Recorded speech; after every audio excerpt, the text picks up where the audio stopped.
اور اگر قرض لینے والا تنگ دست ہو تو اسے کشائش کے حاصل ہونے تک مہلت دو،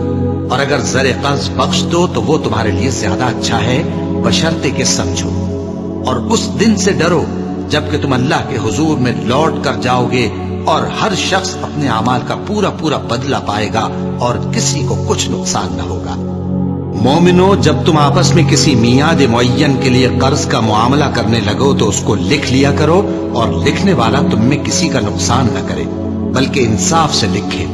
نیز لکھنے والا جیسا اللہ نے اسے سکھایا ہے لکھنے سے انکار بھی نہ کرے اور دستاویز لکھ دے، اور جو شخص قرض لے وہی دستاویز کا مضمون بول کر لکھوائے، اور اللہ سے کہ اس کا مالک ہے خوف کرے، اور زر قرض میں سے کچھ کم نہ لکھوائے۔ اور اگر قرض لینے والا کم عقل یا ضعیف ہو یا مضمون لکھوانے کی قابلیت نہ رکھتا ہو تو جو اس کا ولی ہو وہ انصاف کے ساتھ مضمون لکھوائے، اور اپنے میں سے 2 مردوں کو ایسے معاملے کے گواہ کر لیا کرو، اور اگر 2 مرد نہ ہوں تو 1 مرد اور 2 عورتیں جن کو تم گواہ پسند کرو کافی ہیں، کہ اگر ان میں سے ایک بھول جائے گی تو دوسری اسے یاد دلا دے گی۔ اور جب گواہ گواہی کے لیے طلب کیے جائیں تو انکار نہ کریں، اور قرض تھوڑا ہو یا بہت اس کی دستاویز کے لکھنے لکھانے میں سستی نہ کرنا۔ یہ بات اللہ کے نزدیک نہایت قرین انصاف ہے، اور شہادت کے لیے بھی یہ بہت درست طریقہ ہے۔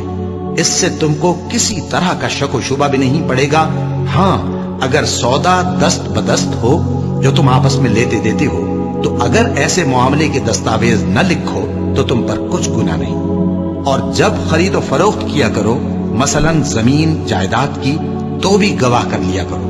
اور کاتب دستاویز اور گواہ معاملہ کرنے والوں کا کسی طرح کا نقصان نہ کریں۔ اگر تم لوگ ایسا کرو تو یہ تمہارے لیے گناہ کی بات ہے، اور اللہ سے ڈرو اور دیکھو کہ وہ تم کو کیسی مفید باتیں سکھاتا ہے، اور اللہ ہر چیز سے واقف ہے۔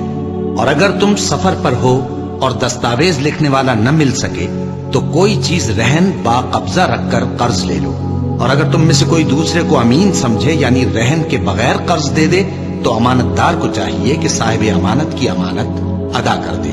اور اللہ سے جو اس کا پروردگار ہے ڈرے، اور دیکھنا شہادت کو مت چھپانا، جو اس کو چھپائے گا وہ دل کا گناہگار ہوگا۔ اور اللہ تمہارے سب کاموں سے واقف ہے، جو کچھ آسمانوں میں اور جو کچھ زمین میں ہے سب اللہ ہی کا ہے۔ تم اپنے دلوں کی بات کو ظاہر کرو گے تو اور چھپاؤ گے تو اللہ تم سے اس کا حساب لے گا، پھر وہ جسے چاہے مغفرت کرے اور جسے چاہے عذاب دے، اور اللہ ہر چیز پر قادر ہے۔